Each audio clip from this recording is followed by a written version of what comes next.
J'appelle à toute l'Afrique à se mettre en œuvre, selon mes travaux, de pouvoir rehausser un petit peu la situation, ne pas compter sur les politiques ou sur les moyens ou les outils, mais compter sur soi-même, ce qu'on peut déployer et le déployer. Ne pas se dire comment on va le déployer, mais le déployer tout simplement.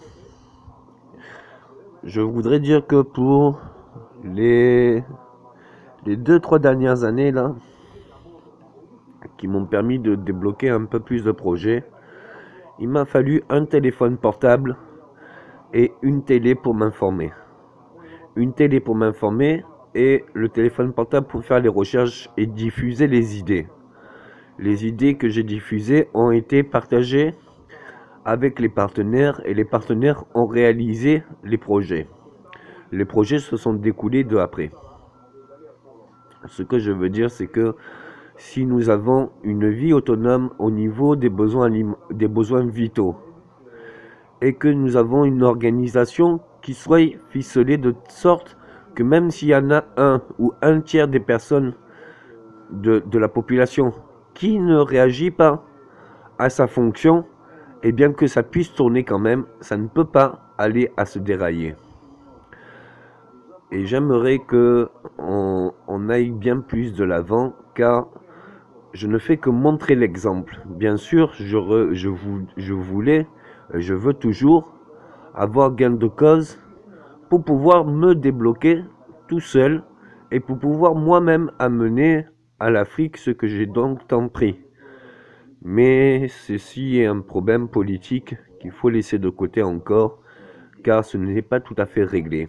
Et j'appelle à toute l'Afrique pour qu'elle puisse se mettre en œuvre avant même que j'arrive, car il est bien plus délicat de se mettre en fonction que de réalisation.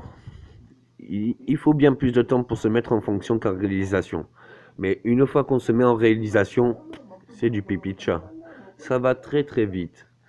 Je pense vraiment que l'Afrique a tout son pouvoir et toute sa capacité pour, un, comprendre mes travaux, 2, les mettre en application, 3, les réaliser, 4, les ajuster selon même les besoins du pays. Et je pense vraiment que l'autonomie de chaque peuple est une grande solution.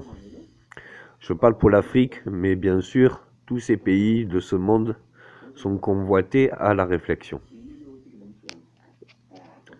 Si nous attendons après une personne qui nous délivre, si nous attendons une personne qui fasse à notre place, on sera toujours déçu et peut-être pas forcément reconnaissant à sa propre réalisation, car ce sera sa propre réalisation.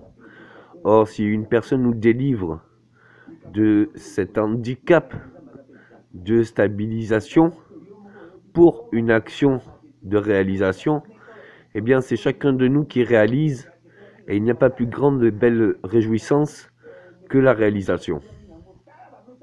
Il faut vraiment se bouger, car si on se bouge au jour d'aujourd'hui, il y en a peut-être que pour quelques années, voire seulement une décennie à tout mettre en place, et ne jamais revenir sur ces décisions créatrices, ou alors sur ces décisions de réalisation et de construction. Maintenant, si on fait tout pour ne pas se comprendre, pour attendre les uns des autres, et que jamais ne se voit, alors vous comprenez bien le problème qu'on peut avoir même avec 10 doigts.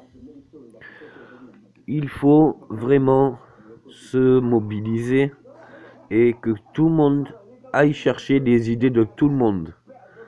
Car c'est ce que j'ai essayé de faire, m'instaurer des modifications pour pouvoir modifier les propres modifications qu'on pouvait attirer. Car la plus grande force de l'esprit et de l'homme, c'est l'insatisfaction. C'est-à-dire que même quand on imagine un sujet ou un projet perfectionné, à la réalisation de ce même projet, on trouve toujours de quoi modifier face à la réalisation.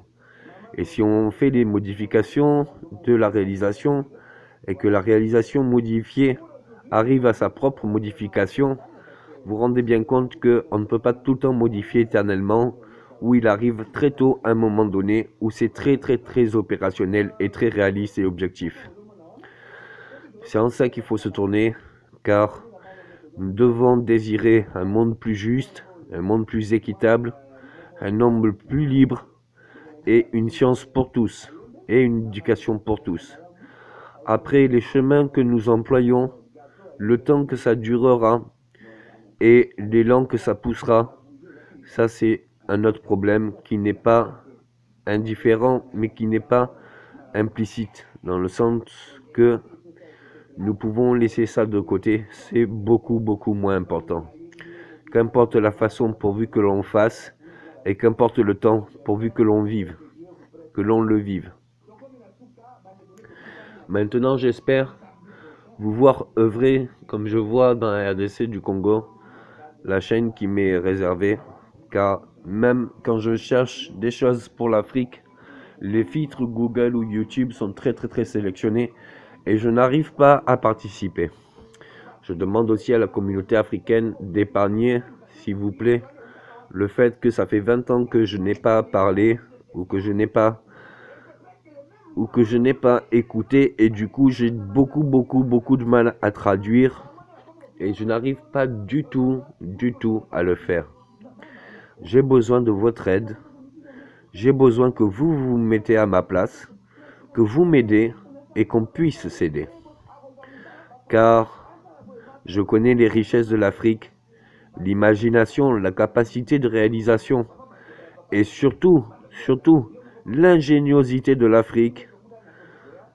Si j'ai pu réaliser tous ces projets, c'est grâce à ce que l'Afrique m'a éduqué, que l'Afrique m'a élevé et que l'Afrique m'a permis de donner ses rêves. Merci donc à l'Afrique, car elle a bercé mon enfance et mon adolescence, et sans ce long combat, on n'aurait pas pu arriver à nos fins. Merci encore.